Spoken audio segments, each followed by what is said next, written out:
matric পৰীক্ষা থাকিব নতুন শিক্ষা নীতি মানে শিক্ষাৰ যি গাঁথনিগত পৰিৱৰ্তন আছিলে আগত 10+2 ঘোষণা হ'ল 2023 বৰ্ষৰ মেট্ৰিক পৰীক্ষাৰ দিন নতুন পদ্ধতিৰে হ'ব এইবাৰ পৰীক্ষা কেতিয়া অনুষ্ঠিত হ'ব মেট্ৰিক পৰীক্ষাৰ দিন ঘোষণা 3 মাৰ্চৰ পৰা 20 মাৰ্চলৈ অনুষ্ঠিত হ'ব 2023 বৰ্ষৰ মেট্ৰিক পৰীক্ষা এইবাৰ 4টা বিষয় থাকিব 50টাকৈ 1 নম্বৰ প্ৰশ্ন গণিত ইংৰাজী সাধাৰণ বিজ্ঞান আৰু সমাজ বিজ্ঞানত থাকিব অবজেক্টিভ প্ৰশ্ন নতুন শিক্ষা নীতিৰে অনুষ্ঠিত হ'ব মেট্ৰিক পৰীক্ষা 1912টা কেন্দ্ৰ হ'ব পৰীক্ষা এই কথা ঘোষণা কৰিলে সেবা অধ্যক্ষ ৰমেশ চন্দ্ৰ জৈনে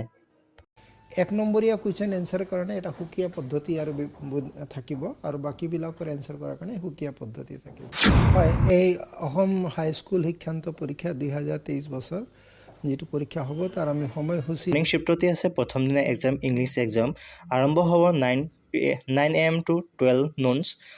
আৰু এক্সাম দুটা শিফ্টত পতা হ'ব morning shift and afternoon shift আৰু তোমালোকৰ